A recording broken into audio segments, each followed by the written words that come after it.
actually sent players home with $100,000 in prize money. After this next game, $150K is going to be going to these teams. Yeah, absolutely. 150K today. The solo event was amazing yesterday. Ton of energy, especially for that late in the night. We had a very late call time for that one. 2 in Atlanta, I believe we ended somewhere around 1:30 to 2 here in Atlanta, but it was a ton of fun to watch, ton of energy, amazing community that just absolutely loved this game. And we are going to see the split here as it opens up.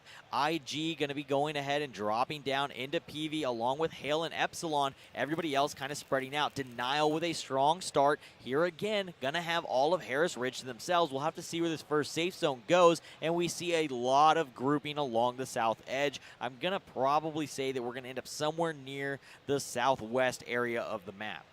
Yeah, I think southwest might be a good call here, and if we do get one of those rings right around Overlook or around Runamuck Lake, we might actually see some of it get cut off again, and then we find ourselves in the same position that we have been in some of these awkward rings, some of these difficult rings to traverse. The other option here is it just goes completely askew, and maybe I think it's going to go to the south for sure, but we might end up seeing it around Ruby Lake again as well. Right, so the thing that these players are probably looking for is like an ideal prime real estate location that has a lot of hills and everything is right up there in the north between Ranchito and that lake in the northwest corner. There's a spot where the actual safe zone can hit and center upon itself, and you don't have any water in your way. It's just 100% open hills, and they get to do a lot of the kind of fun long-range peak battles with each other and just see who can connect those rapid-fire back-to-back headshots to start taking each other out early. On board with Ninja from LG.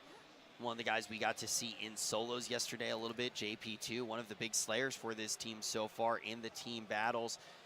Team obviously on fire. They are in the lead for first place. Just barely, though, hanging on to that first place. Impact Gaming within about 7 kills. I think it's an actually exactly 7 kill spread it is right exactly now. 7 kills. So yeah. they definitely need to place higher than Impact. If Impact gets a higher placement, most likely the placement point bonus will be larger than the number of kills that LG can acquire in this match unless they both go out very early. No one can let up on the reins here. We are in that looting phase, but every decision going to matter because whoever takes this one is going to be getting that king share of the $150K prize pool. The other thing to note as well, if you are just tuning in, you can also watch on h1z1.com/watch. That's going to be giving you live results and statistics up to date, so you can see that kill feed actually frozen there on the screen. You'll know exactly who took out who. Don't expect to see too many of those kills just yet. Teams need to figure out exactly where they want to be on the map before they start engaging. On board with Denial now. We saw them have a really impressive position on the map in the last game. Now trying to get kitted up. Yeah, Yogi, one of those guys that's definitely well aware and does a lot of call-outs for these guys, tries to always kind of keep an eye on the battlefield and let these guys know what's going on. And we did see him make that great call in the last game, and him and Tifu were able to rotate. Unfortunately, the other side of their line did lose those gun battles to LG as they collapsed the one side of the line and fought back 4v5 to take down the game. Expect to see them come back and try to take down the game as a whole this round. They definitely want to show up. Yeah, I mean, you have to. It all comes down to this. This is going to be our last game here from DreamHack for the H1Z1 Elite Series. This is the most important game that we have seen so far. It's Championship Sunday right now. Everyone needs to show up. Here's Guarani. He managed to win a game in the solos yesterday, having a very impressive placement for his team. World Best Gaming have looked really good so far in teams, and we are just a couple of seconds out from actually seeing where this first ring is going to land. And there it is. It is this up, is and rough. we are going to have Ruby Lake. We are going mainly east, but we're still going a little bit south. We have definitely rolled some dice that are loaded today, and we are going back down to this side of the map. Echo Fox probably not too displeased with that. They do have that option, as you can see, all of Humperdinck Reserve, and there's a ton of places that you can hold in there, and it'll most likely pull down kind of where Echo Fox is, just east of them a little bit.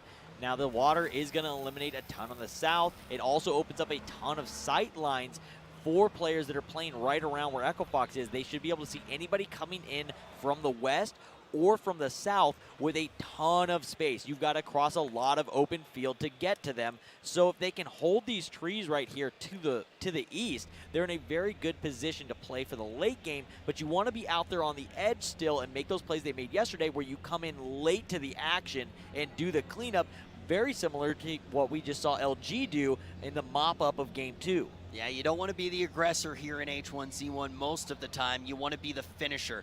Thing to note, too, Ruby's Lake is still one of those areas that is inside of this safe zone.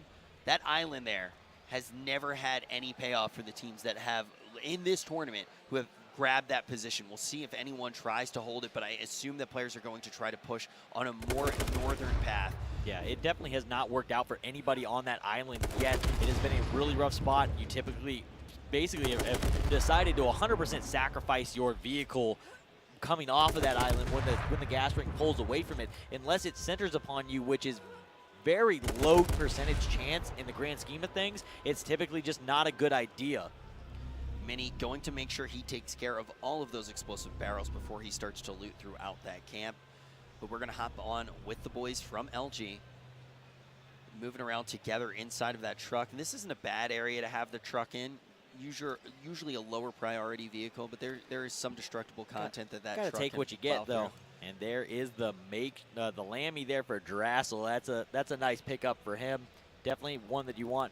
And something that we didn't talk about in the cities during looting, so something for the looting phase in the early game is that laminated armors actually only spawn in a 250-meter radius now. So you cannot see two within 250 meters of each other. It used to be where you could walk in and it was just spawns across the map and any of them can activate. So sometimes you roll those dice and you walk into a room and there's 3 laminated, and at that time they also weighed less.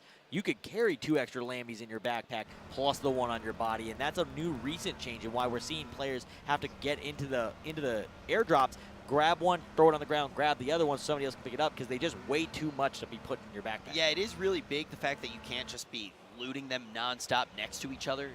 They are going to be spread out, but the biggest change is really going to be how much they weigh. We see even looting them having just a very different approach. I mean, a lot of play with the Lammy and the trunk and actually trying to store the Lammies in the trunk, so once one pops off, you can move over, grab another one, and actually have it available because you can't just keep it in your backpack. They're just going to be way too heavy. But now taking a peek at Epsilon for the first time here, we saw some really aggressive play come out from them in that first game, and that was how they managed to send TK packing their bags very early. We'll see if they come up with anything that clever again here. We know that their shot caller is able to get the entire team to snap onto one player. That makes them a major threat going into this final game of the Elite Series. Yeah, absolutely. And IG looked like they may have wanted that airdrop, but they're going to go ahead and drive off. They definitely saw Epsilon coming by. And again, let's go back and talk about this. So they did take out, or basically put TK in a really rough spot, and TK has had 2 rough games in a row.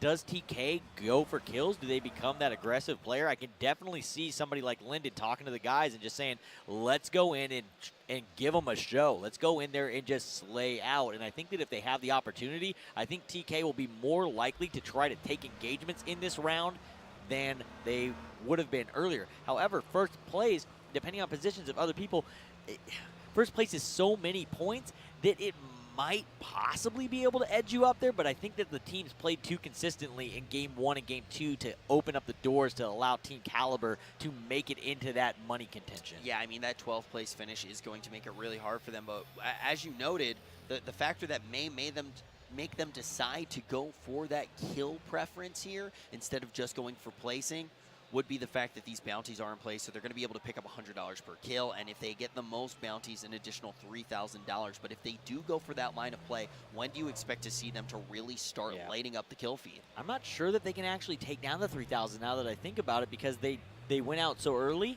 that they don't have kills right now, and these players already have 5, 6, 8 kills. I don't think that a single player on their team could catch that, but I could see them just wanting to do some highlights and make a statement just to put on a show. But $100 is still $100. Yeah, it definitely is. When we got to look at that map right now, we can see the World's Best Gaming and LG, pretty preferable positions here. They're going to be able to slide into that safe zone. They are going to be on the outskirts. LG, of course, and World's Best Gaming are in a good spot points-wise. Hale appears to be opening up some shots up towards Chicken from Echo Fox. Jerk taking a couple shots. I do believe the airdrop was over in that area at one point. I might be a little bit off on my my measurements there, but Jerk actually separated, and I'm assuming that he's going for that. He seems to be the guy that likes to grab the airdrops. He's been the guy looting for them. I mean, we saw him grab in the first game that loot, and ultimately he did get punished and got hit by that salvo of bombs that does come down. But this time around, we do see Hale sink 2 shots into Jerk Chicken. They get 2 shots into him. Now Hale staying with this line of play, just continuing to shoot some shots. I mean, they're not trying to look for a kill here, but they are just trying to ward the other teams off, really just trying to make their mark in the ground. Yeah, I mean, you're looking to just kind of maybe pick up a kill at that range. You're not really dead on aiming. You're trying to find that bullet lead, and you're either going to hit the vehicle or you're hoping to catch that shot into them and possibly get a kill. You're not within that range of going, I am absolutely getting a kill here. But if you do pick one up and you're able to injure a team, anything you can take away from another player or team is a big pickup in the late game. Yeah, it's not going to be one of those fights where someone isn't getting out of it. It's more getting that gun hot, making sure they're not getting too close to you. And that is exactly what we do see from Hale. Now, looking from bird's eye view, we see that Echo Fox and Europe's Last Hope going to be in these wooded areas. They have a decent amount of space from each other, but now ELH going to decide to rotate around this map, getting very close to CLG, who has just been free looting. ELH may be able to actually pick someone up in an awkward location there. This is our view, though, of the entirety of the game, and CLG is going to find ELH. They can cut off some of these players. A nice smoke going to come down here. Grimmy Bear going to be the one to put in the most shots for CLG, but needs to retreat back to the rest of his team. They do have one more man who is out to the northern portion of the map, but needs to rotate back and actually get in with the rest of the squad who has gotten this location right here. ELH in a really rough spot here. They're lucky that CLG, I thought CLG was going to go ahead and try and disengage. FPS is going to try and make a big play here on the flank. He does have a cop car. He should be able to travel fairly well and quickly, but we'll see if he's able to make a play here. I don't know if Europe's Last Hope is aware that he is that far out, but it looks like he's going to go ahead and pull back. I believe I saw him driving back to the team. Yeah, and some smokes coming out from ELH. They were the aggressors here, but it seems like they now want to be the squad in retreat, disengaging as quickly as possible, and just jumping on up that hill. I thought that the reason that they actually did go for the attack was because .FPS was pushed out so far from his team. He was kind of the guy who was the furthest away from the party. Hiding the car there to FPS, using the ramp to hide that car. But yeah, absolutely to FPS being that one.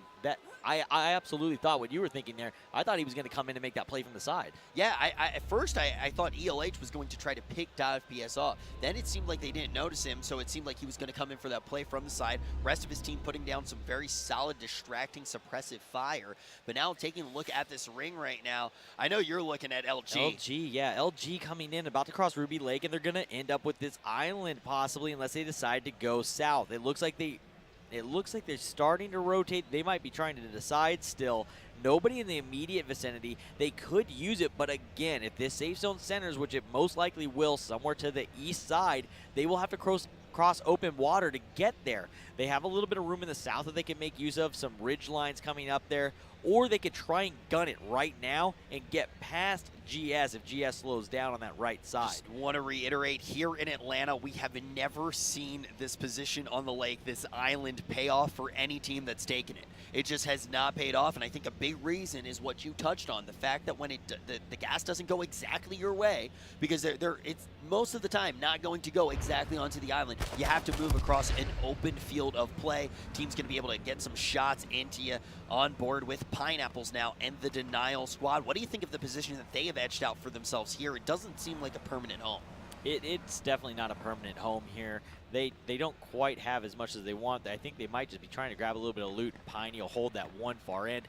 They actually could set up. We did see them make use of this as a final style of safes or final holding location in the last round, but I don't think that this one is quite as good as the one that they had before. There's no option here if the safe zone comes off of that to have an immediate cover again. They're going to have to travel some sort of open field, and CLG with rooftops and everything right now can cause some havoc for some of these guys. Denial recognizing that they did not like that set of trees, and they are going to start moving for a new location. And we will have to see where they end up. The other team that I really want to see on the map is going to be LG. We started to see them move more south, trying to move further and further away from that lake area, that area that can be potentially dangerous. But it is Echo Fox in your screen right now, and you can see the gas coming out from IG.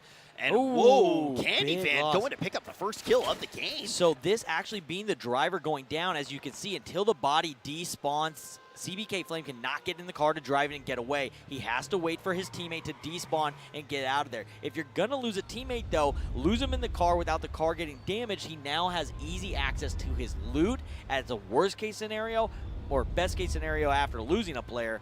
But that is a big loss. 10K being that guy that does the explosive tip arrows, and he typically is the guy that does really well with zone denial with inside of smokes and other situations of that nature. I mean, this is an absolute travesty for Echo Fox. They just blast on through their qualifying matches. They pick up both wins. They had to play 2 games. They win them both. They get here today, and they just are not able to compete at that same level. And the main reason why is they are dropping men early. They keep getting in this position where they only have 4 men. Everyone else has 5, and it's going to be Echo Fox to lose the first team member here. And this is the first air supply we're going to be paying a lot of attention to here. Double Lammy inside. Got some decent backpack action as well, but it's really those Lammies that you want to be paying attention to. Yeah, absolutely. The double Lammy is a big thing, and that is actually a prime spot for somebody to be able to get one. There's a small wall all the way around. You can lay down and loot that one with very minimal exposure for yourself and very little threat. CLG should definitely take this. This is a gift. They have absolutely said, CLG, here you go. Have a couple Lammies. Are you low on some AR? Let's give you another 90 rounds, juice you up a bit, and let's see what you can do with it. Free, no contest, don't get hit by bombs. We saw Jerk Chicken take almost a gifted one. They had to invest a smoke to loot it, but they did get hit by that salvo that rains down from the sky.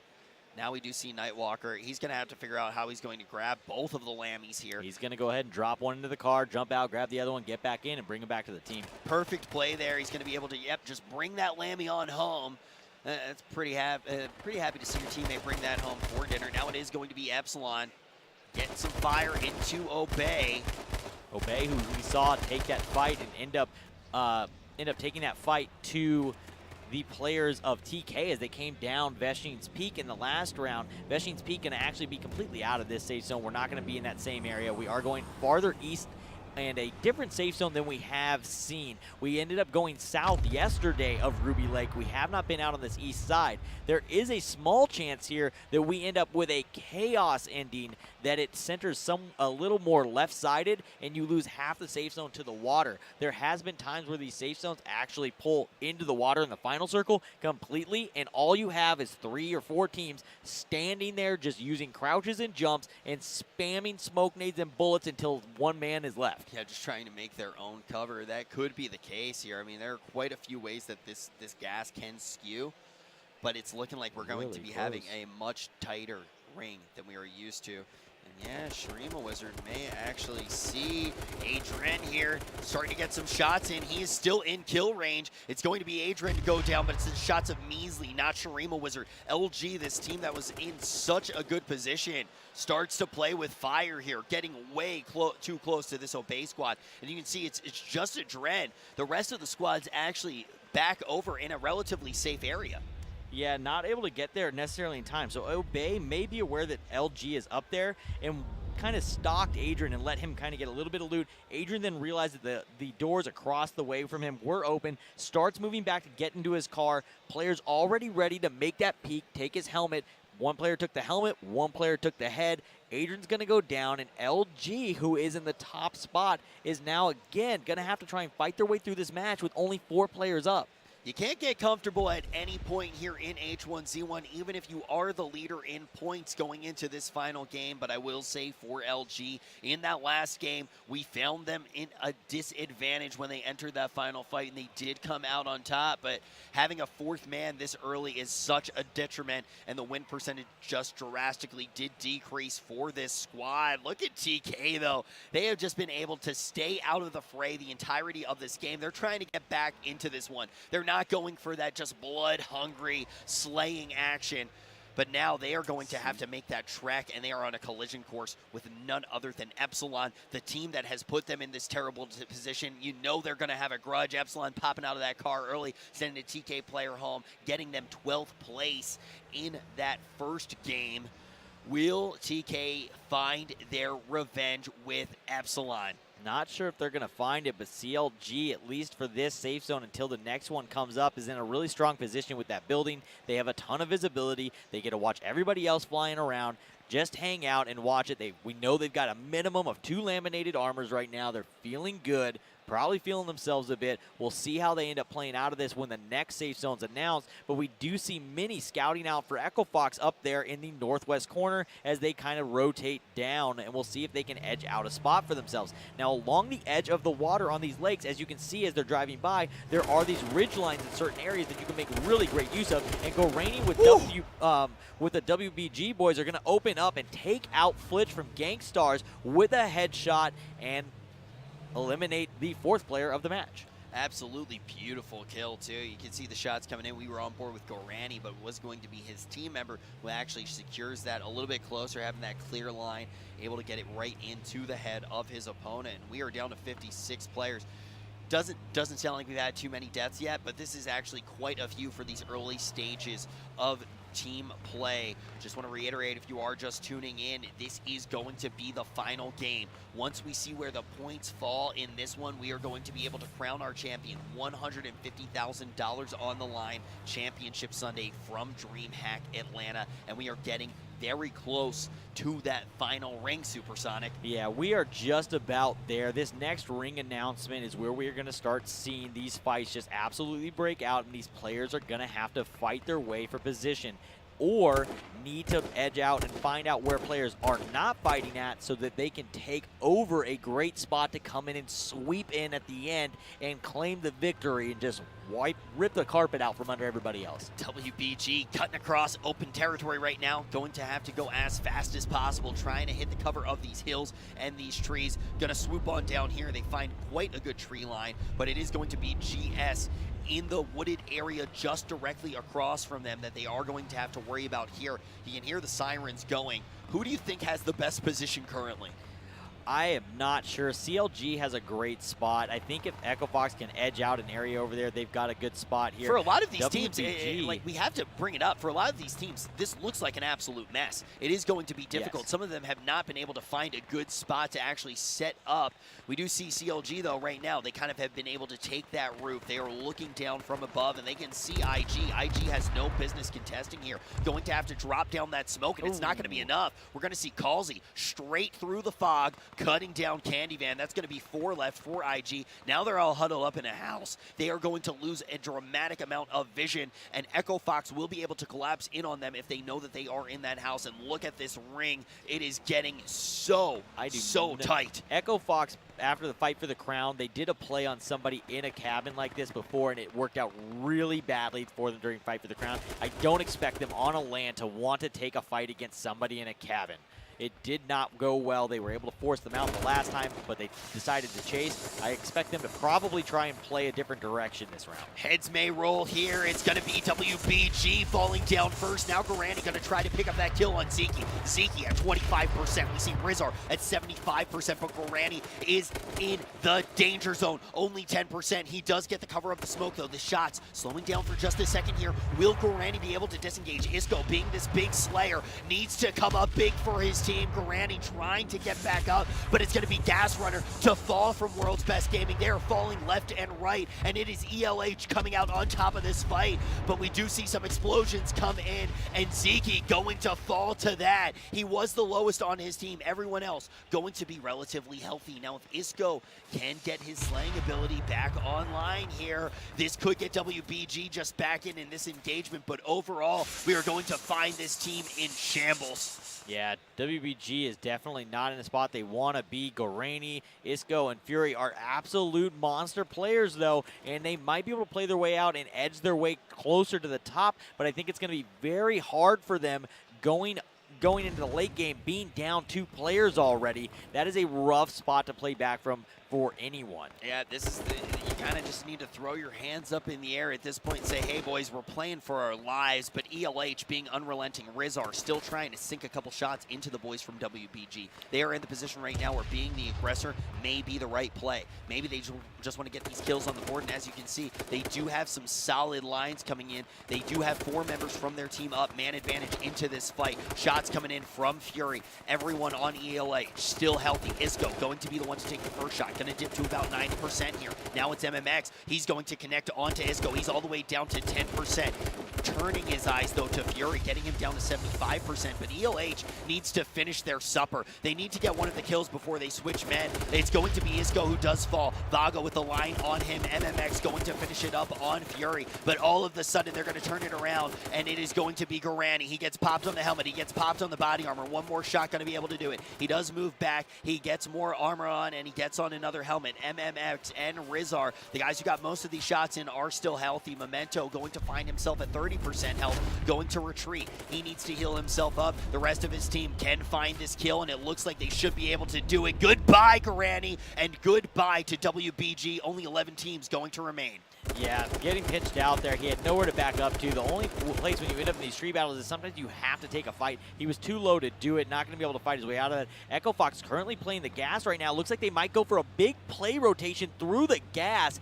This is a tough gas circle to go through. This next circle, they would not be able to do this on. Denial now in a fight, though, with CLG. They are going to lose Yogi, who is one of their in-game leaders. That could spell disaster for Denial. We'll see if that ends up playing out for them all right or not. And Howie now on foot as his car gets lit up. He's extremely low in the gas.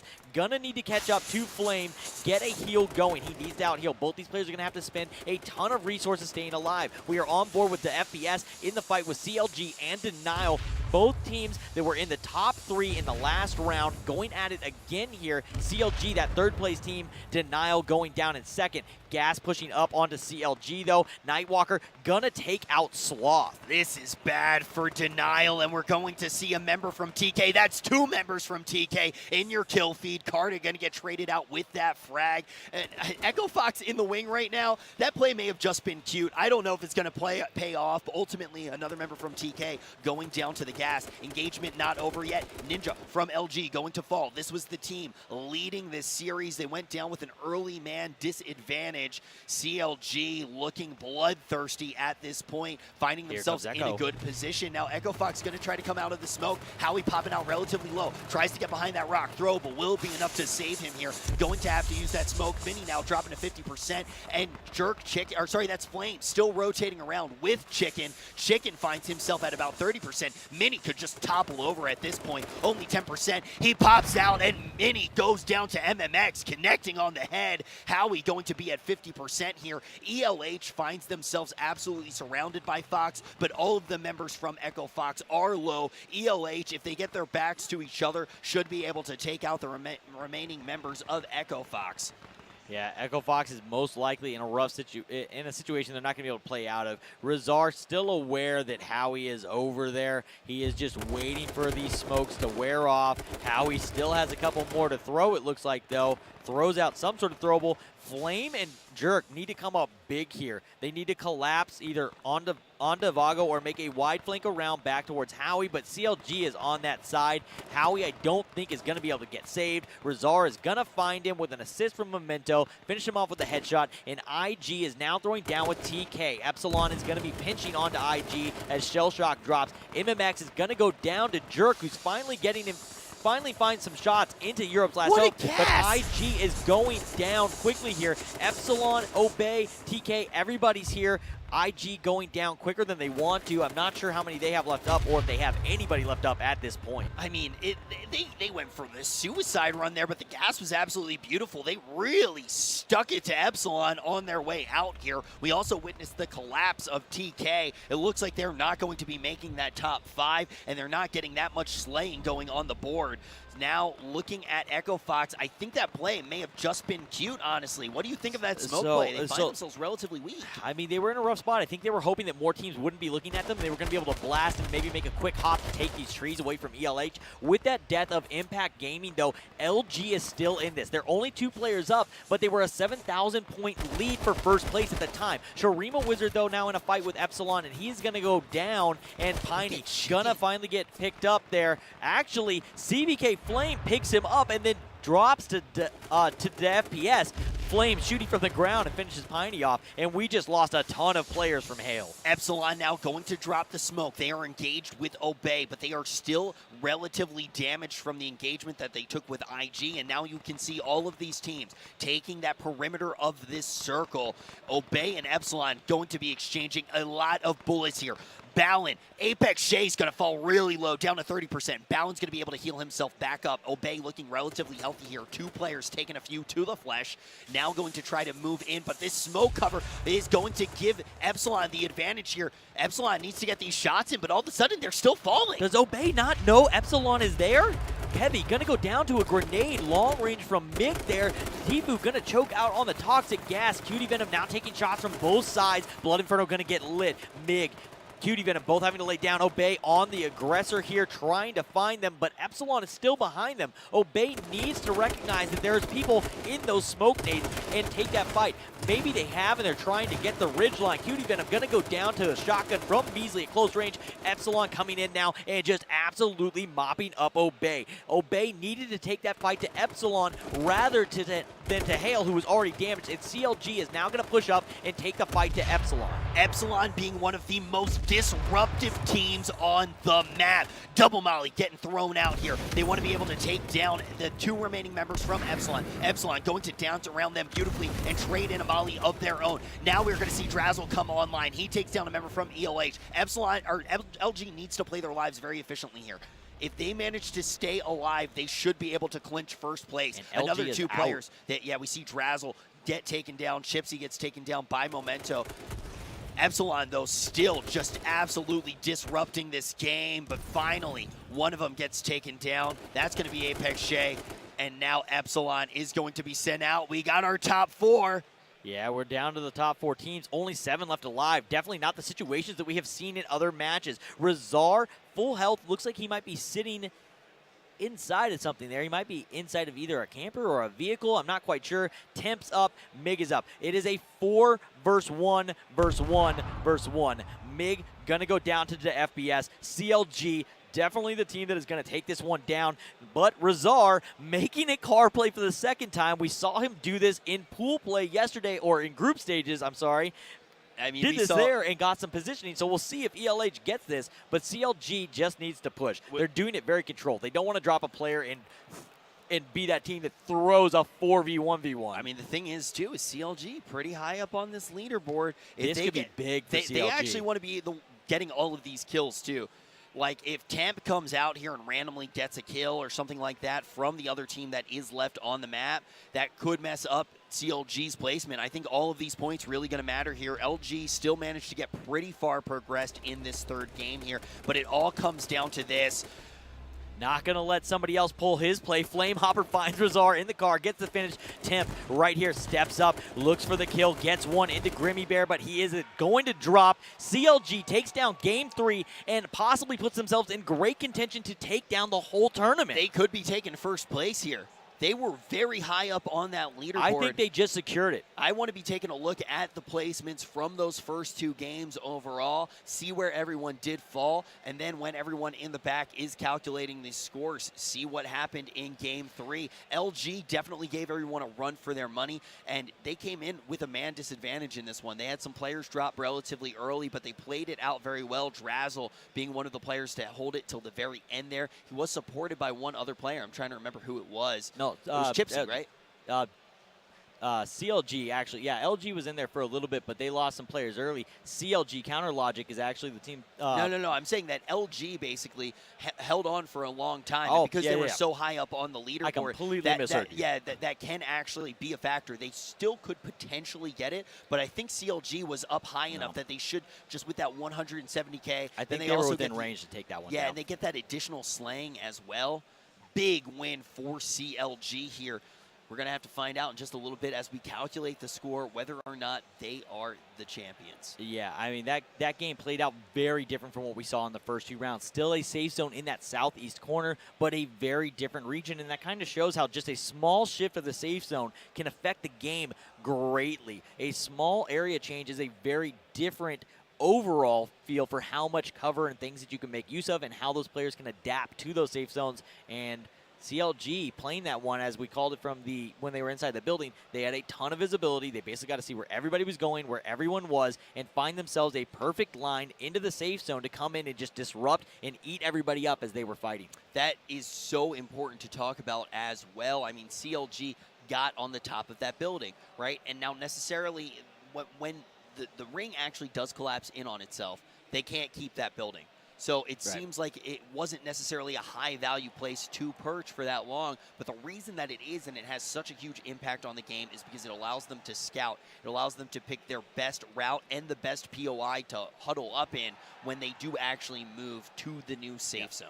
Yeah, absolutely. And again, we see that sweep. We saw a sweep almost every time in 5s. The team that takes first in the games, you can fight from the middle, take second, do really well, place well, and do it consistently. That's great. But the team that takes the game is almost always the guy that finds the right position on the outside and can continue to just stay on that edge and sweep in during that final circle to disrupt everything. That tends to be the team that just takes everything down. Yeah, and we saw that throughout the entire tournament, and we really should recap the tournament as everything does get crunched. All of the numbers get spewed out, and we can figure out who our victors are of this group play of the competition. Now, of course, we got to Atlanta on Friday for the H1Z1 Elite Series, and we kicked that off with some solos qualifier action. Started with 140 players and whittled it down to the number 1. We split them up in 2 groups of 60, and then the top 20 players from each of those solo groups qualified for that grand final. And then we had an additional 20 players waiting who were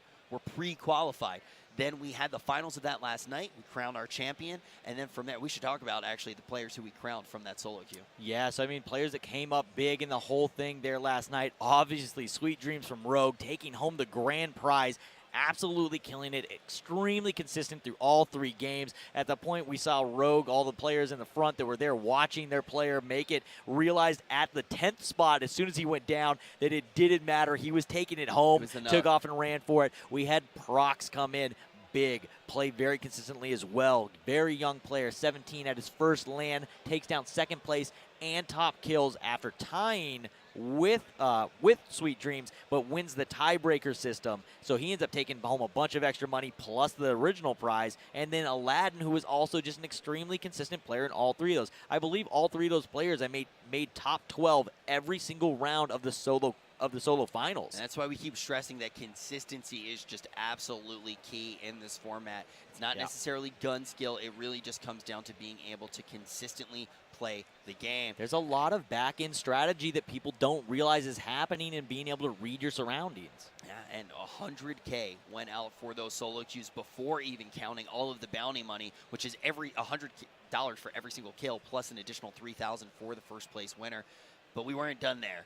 We decided we have another 150K to give out 4 teams. We do the qualifiers yesterday. We get here with the 12 best teams. 5 of them have pre-qualified. The others qualified through the same system that we used for solos. Today was crazy.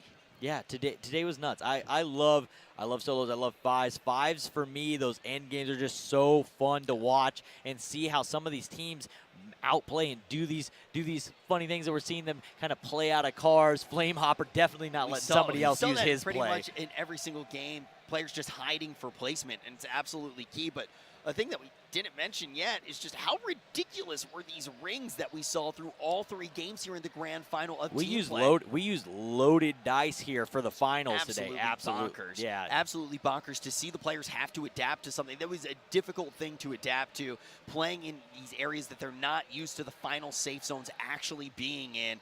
And we did see CLG be one of those teams that adapted very well to this difficult type of play. Yeah, absolutely. CLG adapting very well in each safe zone, and they were all very close, but they did shift just enough to give us a little bit of different feel each time. But they're really brutal, and emotionally and mentally, that is draining as a player to get that. That is a tough situation. That's almost a pressure to see how well you can handle going back into the situation that you just had to deal with in the last game and play the safe zone, and now I've got to go back down and play similar areas. It's kind of nice because you have just been there. It's fresh in your mind. You remember the surroundings, but it's also extremely difficult to have to go back and play the same spot if maybe you're a team that didn't do well or doesn't like that part of the map. Having to play through the pressure of going to the same spot a few different times in a row, it can be brutal. Oh yeah, I can't imagine when the players actually saw that the second ring and then the third ring were in those areas. Just the first ring came out. I'm really surprised we didn't just hear an kind of man, roar from the players. Difficult. It's hard to go to that same spot over and over again. But to see teams come out on top with it is really impressive, because we saw consistently, that was the thing that you mentioned, certain teams performing really well, even though maybe a lot they of didn't invited teams actually. The invited teams did. I think the invited teams shined at a level that is higher than we saw in solos. In solos, I think we saw a lot of the invited players just having lackluster performances. Obviously, some of them showed up in a huge I mean, way. there's a lot higher percentage chance of guys having that when it's for sure. Think of it like 60 teams in there. There's a lot lower chance to go ahead and take down that win. But yeah, we definitely saw. Sweet Dreams. Sweet Dreams was an invited player. Yeah. He manages to get first place. We see Illusions be incredibly aggressive. He plays well. Aladdin also playing incredibly well. He was an invited solo player. And Granny able to pick one up as well. Everyone else, though, did kind of fall off. Yeah, but I mean, again, we talk about this in Sweet Dreams takes down first, and Aladdin takes down third. So we did see consistent play. These invited player pools are who showed up over the tournament. So invited is kind of a weird concept for some people, having some players invited and some people qualifying, especially within H1. It's a newer thing to H1. It's just based off of the other tournaments that they have been able to play. Yeah. They essentially already qualified themselves into the tournament. I'm curious to see exactly if this invited format does stay as we move over to DreamHack Winter when we get to Sweden. And if we do, is it based off of this tournament? That'll be an interesting thing to know. Yeah, absolutely. I think that going forward, most likely we now have more points of data to go off of to get this better. As time goes on these things and we start seeing consistency, we start being able to use statistics to determine if we are doing invite solutions. We can invite based off statistics. There's other things that come into play in these, but you can have more points of data, which gives you an ability to target in and really get people that are going to shine. And it does show that the system is functioning, and these systems tend to get better as time goes on. They only get better. I mean, we're seeing a new format here for the Elite Series. Yeah, I mean, which is a big step forward. And these qualifying matches, I think, played out exactly how the players wanted them to in a large. I'm excited to talk to the players. Aside from safe zones, I'm pretty sure that it played out much different than what they've done in previous experiences. And we just keep adapting and growing. That's been the great thing to see H1Z1 really just start to grow here. And Atlanta was a big step. Yeah, Atlanta was a huge step, and it's still only the first step in the series. We are still going to have later this year, we will be going to Sweden for DreamHack Winter, which I've heard is absolutely insane, and I cannot wait to see what the crowd noise and energy is in Sweden. Yeah, I mean, after hearing it here, if it's any louder than this, I don't know how we'll be able to actually cast or think. It's been insane here. The energy's just absolutely insane. Been a pleasure to be here. had so much fun at this DreamHack, but we still do have some business to do. We have $150,000 to give out. And, of course, the top 5 teams will be receiving a portion of this prize pool, and the King Share going to go to first place. And I would be interested to see what the actual breakdown is. We saw it a little bit earlier. My head does not retain the numbers very well, but all the money is going to be going to the top 5 teams. Yeah, I don't remember the exact breakdowns. I do know that the bounty, though, is a $3,000 bonus to that top kill. I don't know if Chipsy was able to hold on to that. We'll have to see how the other players played out. They were within a few kills of each other, but Chipsy was in the lead going into that game. He had 8. I'm not sure if he netted himself a kill that round or not. We'll find out once they kind of tabulate that. They're doing them all together at the moment. Here we go. We have the results so far from Game 3. Let's go ahead and check that out and see where all of these players shook out and how these teams performed. This is going to be a big moment. When we see these final results here, we can see how many points Counter Logic Gaming were actually able to pick up here. They're at 185K for that performance. Absolutely huge. Another team that you need to look at is going to be Luminosity. They're only able to pick up 76K there. This may mean that Counter Logic Gaming was able to take it. I think it's going to be extremely close in that upper half there. Right. Impact Gaming, though, going down in 10th. Luminosity is going to go ahead and beat them out. But I do believe we have the overall, and we can cut over to crown our champions. And CLG, with a almost 50,000 point spread, is going to take down first at the first stop of the DreamHack Elite Series for H1Z1, $50,000. Yeah, you got to give it up for CLG. Luminosity still going to be able to take that second place. They're going to take home 35K. And Impact Gaming gets to take 20K. And you can see just how far ahead these 3 teams are. The top 3 really do move up in the leaderboard by a wide margin. And now Counter Logic Gaming going to get their trophy, going to get this 50K prize pool. And then we get to see who actually got the highest amount of kills. Yeah, absolutely. So we'll get to see that, and we see FPS comes in at the end, 10 kills, gonna take down $4,000 for himself. CLG clutching it up, taking down first in kills, taking down first in overall. Absolutely awesome. Measly coming in second with 9 kills, netting himself $900. Chipsy not able to score a kill in that last game, gonna take down third with 800. Aqua and Triv also in that same scenario without any kills, $600 and $500 gonna go to both of those players. The CLG guys are actually next to us. They were looking at our computer screen when that graphic popped up. Flamehopper runs over to tell FPS he just won $4,000. It is so great to actually be at the event and get to see the players see when they do win. But this is massive for CLG. They are taking everything here in group play. And we go back and we talk about these teams that were pre-qualified coming in, and a lot of them make it into these top 5 scenarios again. Denial taking 5th place again. We didn't really touch on that. So Denial still cracking that top 5. We saw, I believe, 3 of the invited teams make top 5 overall today. And we also, of course, are going to see those teams that have those late finishes also slaying really heavy. LG comes in 2nd place, 2 of their players taking home some of the bounty prizes. Yeah, absolutely. This thing has been nuts, man. This has been a roller coaster of 3 days here in Atlanta. I'm such a high emotional level here because I can't, no matter who wins or loses, I love all these guys and seeing this community grow and getting to watch this and be able to be here and have the honor of casting and talking back and letting these guys in the audience and the players at home that are watching online. It has been an absolute honor to be here this weekend. It has just been absolutely electric. Major congratulations to Sweet Dreams for winning yesterday, taking home 25K in solos. Prox manages to come in 2nd and also picks up the most bounty kills. And today we get to see CLG take it, and .FPS going to take home an extra $4,000 for posting the most kills in team play. Yeah, absolutely. And we got to give another big shout out to our sponsors who helped all of this go off. Could not have done it without them. Asus, Republic of Gamers, supplying us with our rigs and our monitors for this weekend. Big thank you to them, and also to Corsair for all the peripherals. There's no way that we could have done this without the support from these sponsors. So thank you very much.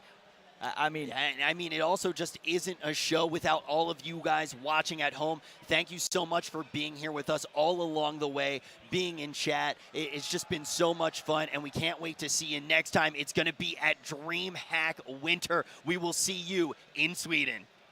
have a good one, guys.